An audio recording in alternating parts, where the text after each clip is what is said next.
चलो भाई बच्चों, आ जाओ। ये हमारा तीसरा पार्ट है from the diary of Anne Frank का। ये तीसरा पार्ट है। दो पार्ट अभी हम देख चुके हैं दोस्तों। ये छोटे छोटे पार्ट मैं इसलिए बना रहा हूं ताकि आपको वीडियो देखने में बोर ना हो और आप पूरे चैप्टर को बहुत अच्छी तरह से समझ सकें। तो चलिए शुरू करते हैं एक बार फिर दोस्तों। अब आपके सामने तीन क्वेश्चन दिए गए हैं। तीनों क्वेश्चन को एक बार पढ़ेंगे। लिखा है दोस्तों, what makes writing in a diary a strange experience for Anne Frank. यानी एनी के लिए डायरी में लिखना बड़ा अलग अनुभव था। क्यों था? अभी तक हमने जो कहानी पढ़ी है उसके अंदर इसका आंसर है। और जिस बच्चे ने भी वीडियो अभी तक की देखी है, मुझे इसका आंसर फटाफट से कमेंट कीजिए और मुझे बताइए कि इसका आंसर आपको क्या समझ में आया। जिसका गलत होगा मैं हाथों हाथ उसका जवाब सही कराऊंगा, और जिसको सही होगा उसको मेरी तरफ से मिलेगा एक छोटा सा हर बार की तरह गिफ्ट। चलिए तो दोस्तों, लिखा है अगला question, why does Anne want to keep a diary. Anne diary क्यों लिखना चाहती थी, उसके बाद डायरी क्यों होनी चाहिए। इसका भी आंसर जिस बच्चे को पता है फटाफट से मुझे कमेंट कीजिए भाई, फटाफट से, ठीक है। और जिसको नहीं पता है वो भी कीजिए कि भाई सर मेरे को नहीं पता है, इसका आंसर मैं उसको डीएम करूंगा। चलिए थर्ड क्वेश्चन दोस्तों हमारा, why did anything she could conflict more in her diary than in people. वो लोगों से ज्यादा भरोसा किस पर करती है? अपनी डायरी पर। क्यों करती है? तीन क्वेश्चन, तीन आंसर, आपका जवाब मेरे सामने। फटाफट से मुझे कमेंट कीजिए बच्चों।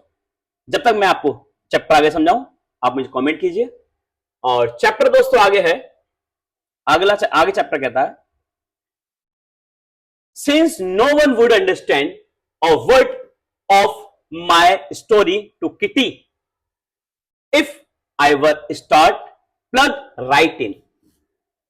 देखो दोस्तों, मैंने बताया था पहले भी कि किटी कौन है। किटी उसकी डायरी है, जिसने मतलब जो एनी है अपनी डायरी को जो लिख रही है, उसने अपनी डायरी का नाम दोस्तों किटी रखा है।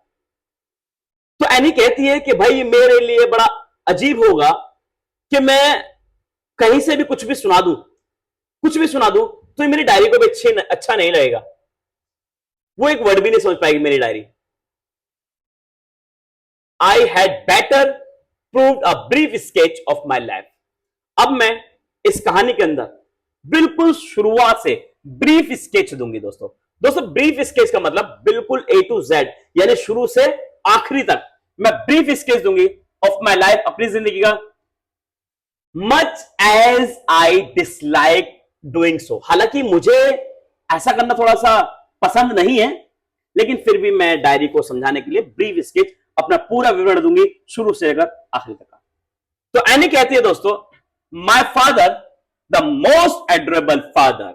मेरे पापा दुनिया के सबसे बेहतरीन फादर, सबसे प्यारे फादर हैं। I have never seen didn't marry. मैंने ऐसा कभी नहीं देखा, कभी नहीं सुना, कभी नहीं सोचा डिडंट मैरी। और मेरे फादर ने डिडंट मैरी, कभी शादी नहीं की। ऑफ माय मदर, मेरी मदर से कब तक शादी नहीं की? Until he was 36 year. मेरे पिताजी दोस्तों जब तक 36 साल के नहीं हो गए। तो एनी कहती है मेरे फादर ने जब तक शादी नहीं की, है ना। लेकिन बच्चों अभी तो आप 15 साल के हैं और आप सोचते हैं कि शायद मम्मी पापा हमारी शादी करा दें। ऐसा है नहीं है? बिल्कुल ऐसा ही है ना। बट आपको नहीं सोचना बच्चों, आपको अपने भविष्य के बारे में सोचना। आपको अपने भविष्य के बारे में सोचना है मेरे बच्चों। ध्यान रखना, जो आप कर सकते हैं ना, कोई माई का लाल नहीं कर सकता। और आपके पूरे परिवार की जिम्मेदारी, पूरी फैमिली की जिम्मेदारी केवल आपके ऊपर है। पढ़ो, बढ़ो। बहुत अच्छा जिंदगी में करने का मौका मिला है, मिलेगा। लेकिन मैं आपका अपना विष्णु सर आपका किसी मोड़ पर हाथ नहीं छोड़ूंगा दोस्तों, ठीक है। इसीलिए पढ़िए। तो मेरे फादर जब तक 36 ईयर्स के नहीं हो गए, उन्होंने शादी नहीं की। एंड और शी वॉज 25, और मेरी मम्मी जब तक 25 साल की नहीं हुई, उन्होंने शादी नहीं की। माय सिस्टर, मेरी बहन जिसका नाम मार्गोट फ्रैंक है, was born in Frankfurt in Germany in 1926। मेरी जो बहन है, मेरी जो बड़ी बहन है मार्गोट फ्रैंक, उसका जन्म जर्मनी का एक शहर जिसका नाम फ्रैंकफर्ट है वहां पर हुआ 1926 में। आई वॉज बोर्न ऑन 12 जून 1929 और मेरा भी जन्म जर्मन के फ्रैंकफर्ट में ही हुआ 12 जून 1929 को। दोस्तों ये हर बार एमसीक्यू पूछा जाता है कि एनी का जन्म कहां हुआ, तो आप बताएंगे जर्मनी में हुआ, और जर्मनी के भी कहां पर हुआ, फ्रैंकफर्ट में हुआ। कब हुआ? 12 जून 1929 में। दोस्तों चलिए, I live in Frankfurt until I was 4। जब तक मैं 4 साल की थी मैं अपने उसी जर्मन का एक शहर फ्रैंकफर्ट के अंदर ही रही, एनी कहती है। और my father immigrate to Holland, और मेरे पापा जो है वो इमिग्रेटेड हो गए, चले गए हॉलैंड के अंदर इन 1933 के अंदर मेरे फादर चले गए। माय मदर एडिथ होल्डर, जो मेरी मम्मी एडिथ होल्डर फ्रैंक हैं, went with him to Holland, और मेरी मम्मी भी मेरे फादर के साथ चली गई हॉलैंड। अब हम 2 बहनें रह गए इन सितंबर, और सितंबर के अंदर वाइल जब Margot and I were sent to Aachen to stay with our grandmother. अब मेरे को और मेरी बहन मार्गोट फ्रैंक को आइचेन भेज दिया गया। मेरी दादी वहीं रहती थी उनके साथ रहने के लिए।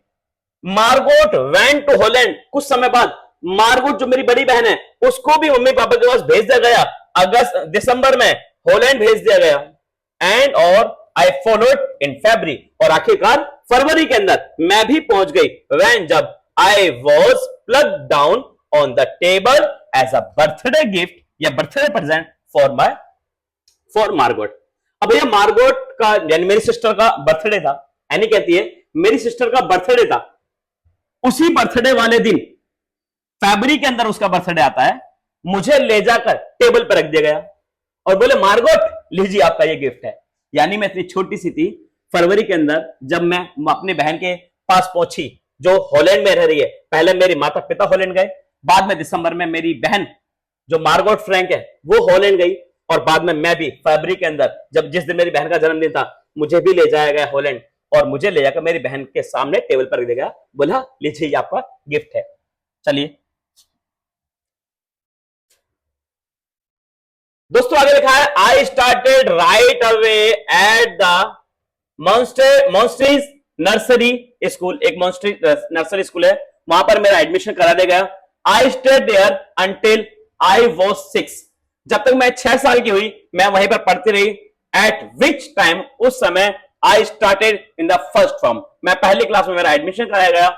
इन 6th form my teacher was Mrs Kupres, और जब तक मैं 6th क्लास के अंदर आई, 6th फॉर्म में आई, तो एक मिसेस कूपर्स इनकी प्रिंसिपल हैं, हेड मिनिस्टर्स हैं, यानी उसकी प्रिंसिपल हैं, वो उनकी वहां पर रही। At the end of the year, और साल जैसे ही खत्म हुआ, we were both in tears as we said a heartbreaking farewell. और जैसे ही उस साल का अंत हुआ, जब मैं उस स्कूल से पास आउट हुई, तो मेरे आंखों में और मेरी टीचर्स की आंखों में टीयर्स का मतलब दोस्तों आंसू, तो हम दोनों के ही आंखों में आंसू थे, हम दोनों बहुत रो रहे थे क्योंकि वो हमारा आखिरी दिन था, वो फेयरवेल था हमारा। इन द समर की बात करें ऑफ 1941, ग्रैंडमा जो मेरी दादी मां है, ग्रैंडमा 1941 के अंदर फेल इल, थोड़ी बीमार हो गई, and had to have an operation, और मेरी दादी मां का ऑपरेशन कराना पड़ा। तो my birthday passed with little celebration, तो मेरा बर्थडे आया, तो मेरा बर्थडे मनाया नहीं गया, वो छोटा मोटा ऐसे ही हुआ। और आगे बोला कि मेरे फादर ने बोला कि चलो अगले साल मनाएंगे, अभी तो दादी की तबीयत खराब है। ग्रैंडमा डेड, लेकिन कुछ समय बाद हमारी दादी जी अल्लाह को प्यारी हो गई, चली गई। इन जनवरी 1942 को, नो वन नोज, कोई भी नहीं जान सकता, how often I think of her, मैं उनसे कितना प्यार करती हूं, उनके बारे में कितना सोचती रहती हूं, अपनी दादी के बारे में इतना सोचती हूं, एंड और स्टिल लव हर, उनको कितना प्यार करती हूं। This birthday celebration in 1942 was intended to make up for the other। भाई मेरा जो है दोबारा बर्थडे मनाया गया, बट थोड़ा सा ज्यादा अच्छी तरह से नहीं मनाया गया, ऐसे ही मनाया गया। क्यों? क्योंकि grandma's candle was lit along with the rest. मेरी दादी माँ खत्म हो गई थी, इसलिए अगला बर्थडे भी मेरा नहीं मनाया गया, ऐसे ही बस मना दिया गया। दोस्तों आगे लिखा है the four of us are still doing well. हम चारों अपना बहुत बढ़िया बेस्ट कर रहे थे। मैं, मेरी मदर, मेरी सिस्टर मार्गरेट फ्रेंड और मैं एनी फ्रेंड, बहुत बढ़िया कर रहे थे। एंड और that brings me to the present dated of 20 June 1942। और मेरे लिए एक बर्थडे गिफ्ट लाया गया 20 जून 1942 को। एंड और the Solomon dedication of my diary. वो क्या था? वो थी मेरी डायरी, मेरी प्यारी सी डायरी जो मुझे मिली मेरे बर्थडे गिफ्ट के ऊपर, जो मुझे बर्थडे गिफ्ट पर मिली। दोस्तों ये दो क्वेश्चन है, आप फटाफट से देखो, ये अब आपको खुद पढ़ने हैं और खुद इसका आंसर मुझे कमेंट बॉक्स में देना है, ठीक है? इसके बाद हम इसका जो है अगला पार्ट करेंगे।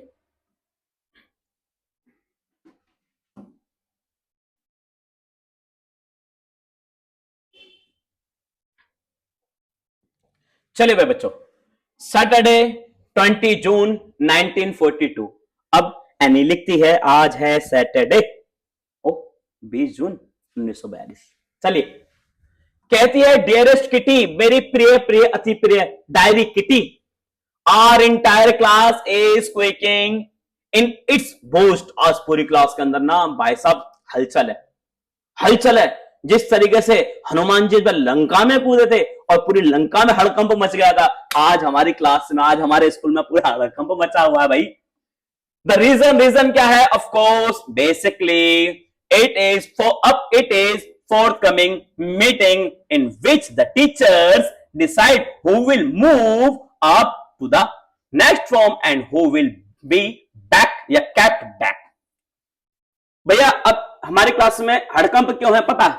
आज है रिजल्ट, और रिजल्ट वाले दिन तो भाई साहब भगवान पास करा दे, राम जी पास करा दे, अल्लाह पाक पास करा दे, वाहिगुरु करा दे पास। तो हम जो है आज प्रेयर कर रहे हैं, आपके साथ भी होता है ना? प्रेयर कर रहे हैं कि भाई भगवान खाली पास करा दे, आज के बाद पढ़ूंगा। ऐसा होगा नहीं, लेकिन चलिए, तो भाई ये तो डिसाइड होगा कि कौन अगली क्लास में जाएगा, कौन पिछली क्लास में रह जाएगा। हमारी टीचर की मीटिंग होने वाली है।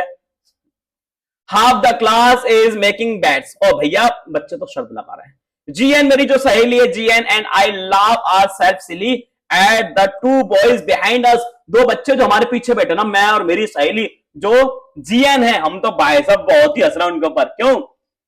सीएन एक लड़का और जैक्स एक लड़का है, who have stake their entire holiday saving on their beds.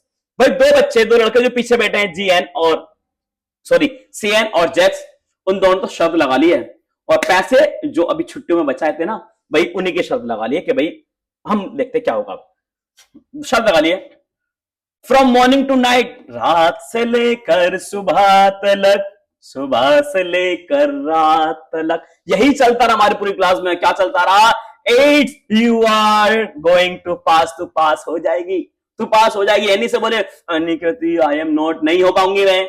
Yes you are, हाँ तू हो जाएगी। कहती है अरे मेरी सुन ले मेरी खाला, नहीं आई एम नॉट, मैं पास नहीं होंगी। फिर कहते हैं even G S pleading glance and my angry outbursts can't calm them down। मेरे ऊपर गुस्सा हुई, तेरे को समझ लगा मैं पास नहीं होंगी, चुप हो जा। लेकिन वो शांत नहीं हुए, नहीं तू हो जाएगी, शांत नहीं हुए। इफ यू आस्क मी, अगर तुम मुझसे पूछो ना, there are so many dummies that about a quarter of the class should be kept back. तुम मुझसे पूछे ना, मैं कहती हूं क्लास में 25% बच्चे ऐसे हैं जो फेल होने चाहिए, दूसरे पढ़ते नहीं है। ये वीडियो देख रहा ना, खाली यही पढ़ता, कोई नहीं पढ़ता। चलिए, बट लेकिन teachers are the most unpredictable creature of on earth. लेकिन तुझे पता है बहन, तुझे पता है ना, जो टीचर होते हैं ये कैसे होते हैं? जो फेल होना चाहिए ना बहन, इसको ही पास कर देते हैं, और जो पास होना चाहिए ना बहन, ये उसको फेल कर देते हैं। एनी बोलती है ऐसा, बट कहती है I am not so very about my girlfriend. देखिए गर्लफ्रेंड्स का मतलब बेटा, गर्लफ्रेंड्स का मतलब वो नहीं होता जो तू सोच रहा है। दूंगा जिस दूसरे के गर्लफ्रेंड का मतलब वो नहीं होता बेटा जो सोच रहा है। गर्लफ्रेंड्स का मतलब पता क्या होता है, मैं बताता हूं बेटा। गर्लफ्रेंड का मतलब होता है महिला मित्र। क्या होता है? महिला मित्र, यानी कोई लड़की दोस्त है, लड़की लड़की की भी दोस्त हो सकती है ना, खाली तेरी दोस्त बनेगी। तो जो लड़की लड़कियां दोस्त होती हैं वो आपस में गर्ल मतलब लड़की फ्रेंड्स मतलब दोस्त, वो लड़कियां दोस्त होती है। चल तू नालायक है। Girl friends and my self. लेकिन तुम सोचो ना, मैं बिल्कुल परेशान हूं अपनी, यानी कहती अपनी दोस्तों को लेकर और खुद को लेकर। वेल वेल वेल चल छोड़ो, वी विल मेक इट। चलो हम तो भैया पास हो ही जाएंगे, है ना। The only subject I am not sure. लेकिन एक ऐसा सब्जेक्ट है जिसके अंदर मैं श्योर नहीं हूं। पता नहीं मेरे को भगवान जी पास करेंगे भी या नहीं करेंगे। कौन बोलती है? एनी बोलती है। पता नहीं भगवान जी पास करेंगे भी नहीं करेंगे।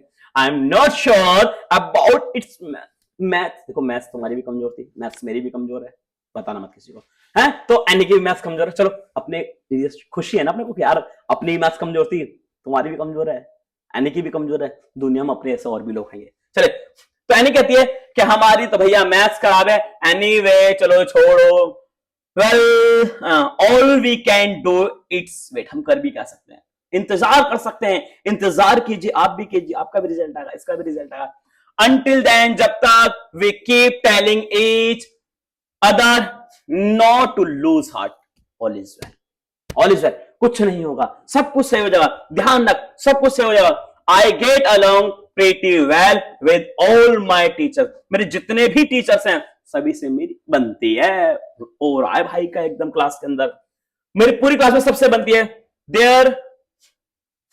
There are 9 of them. मेरी पूरी क्लास के अंदर, मेरे पूरे स्कूल के अंदर पता है 9 टीचर्स हैं। 7 तो मैन है, 7 तो पुरुष हैं और 2 वुमेन है, 2 महिला है। Mister Keesing, mister Keesing, mister Keesing the old foggy. जो मिस्टर कीजिंग है ना, ये बहुत बहुत पुराने ख्यालों के। और ध्यान रखना, जो भी मैथ्स का टीचर होगा ना, चाहे आपके स्कूल के अंदर हो चाहे आपके ट्यूशन के अंदर हो, मैथ्स का टीचर हमेशा पुराने ख्याल आपका मिलेगा, मतलब नए जमाने के नहीं मिलेगा। तो वो जो आपके इंग्लिश के टीचर होते हैं ना, वो नए ख्याल करते हैं, लाइक मी। चलो समझ रहे हो। चलो जिस भी बच्चे के मैथ्स के टीचर पुराने ख्याल आते हुए ना, मुझे फटाफट से कमेंट कीजिए, अपने टीचर का भी नाम कमेंट कीजिए और अपना भी। देखिए अगली वीडियो के अंदर मैं उन दोनों का ही नाम लूंगा। चलिए, तो mister Keesing who teach me या हु टीच मैथ, जो मैथ्स पढ़ाते हैं, was annoyed with me for is because I talk so much। Mister Keesing जो है ना, मुझसे थोड़ा गुस्सा रहते हैं। गुस्सा क्यों रहता है पता है? क्योंकि मैं क्लास के अंदर बहुत बोलती हूँ। और देखिए बहन, तू अकेली नहीं बोलती है, ठीक है। क्लास के अंदर जितनी भी लड़कियां हैं ना, जितनी भी तो खाली लड़कियों के बारे में सोच रहे, खाली लड़कियों के बारे में सोच के परेशान हो रहा है। लड़कियां लड़के भी, इवन जो स्टूडेंट्स होते हैं ना, देखो जब हम भी स्टूडेंट्स क्लास के अंदर हो रहा था, यानी टीचर वहां बैठा, टेंशन नहीं लगा, यहां पर बातें कर रहा है। टीचर बाबा कहता है चुप हो जा, जी सर जी चुप हो गए।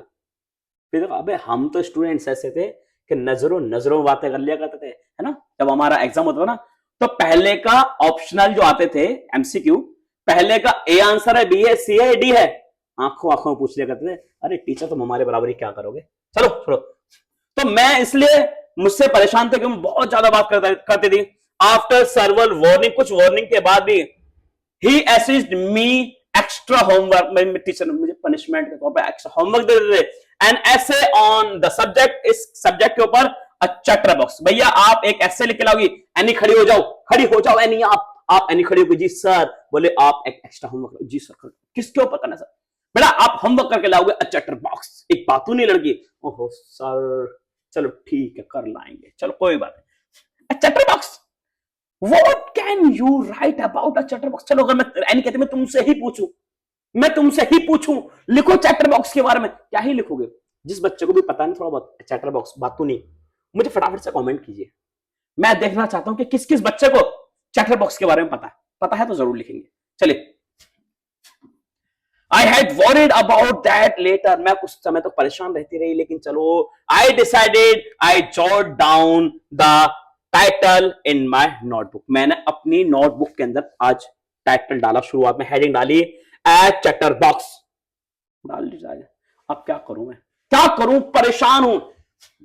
टक in my bag and try to keep quiet. अब मैं अपना पेन लिया, लो लो लो लो लो लो लो लो लो, ओगी भैया क्या लिखूं, ओगी भैया क्या लिखूं, मोटू पतलू क्या लिखूं, बड़े सोच रहे हो। दैट इवनिंग, उस शाम को after I had finish the rest of my homework, मैं अपना सारा होमवर्क कंप्लीट कर लिया भाई साहब, सारा होमवर्क कंप्लीट एकदम। Then notebook about easy caught in my eyes, मेरे सामने किताब आई, एक नोटबुक आई मेरे सामने। ओहो भाई क्या थी ये क्या थी लाडले, ये वही थी क्या, इसके ऊपर तो ऐसे लिखना था चैटर बॉक्स, जो कि मैंने लिखा नहीं। ओहो शाम भी हो गई है, खेलना भी तो है। फिर उसने एनी ने उसको उठाया, आई began thinking about the subject while chewing the tips of my fountain pen. मैंने अपने फाउंटेन पेन को चबाने की कोशिश की, क्या लिखूं मैं चैटर बॉक्स के बारे में, बट लिखना था, मिस्टर कीजिंग ने कहा है।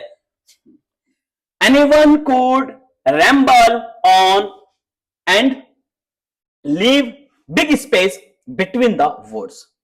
कोई क्या ही लिखेगा इसके बारे में, बड़े बड़े स्पेस छोड़ेगा, 2-3 पेज का लिखा, कैसे लिखा जाएगा। बट लेकिन the trick was to come up with the convincing arguments to prove the necessity of talking. लेकिन मुझे कुछ ऐसा लिखना लाडले, जो टीचर भी पढ़े तो हो जाए हक्का बक्का और बोले महारानी तू बढ़िया है। मैं क्या लिखूं, एनी बोली। आई थॉट, मैंने सोचा, एंड थॉट, मैं सोची, फिर सोची एंड सडनली, और अचानक से, आई हैड एन आइडिया, मेरे को एक आइडिया आ गया हो तरह, ये लिखेगा। चलो, आई रोट द 3 पेजेस, मैंने 3 पेज लिख दिए, अभी तक आइडिया नहीं आ रहा था महारानी को, 3 पेज लिख दिए, मैंने 3 पेज लिख दिए। Mister Keesing had assisted me and was satisfied. मैंने ऐसा लिखा कि जिसको पढ़कर मिस्टर कीजिंग सेटिस्फाई हो जाएंगे। आई आर्ग्यूड, मैंने लिखा दैट की talking is a students trade, भाई बातें करना बच्चे की हैबिट होती है। मैंने लिख दिया बातें करना बच्चों की हैबिट होती है।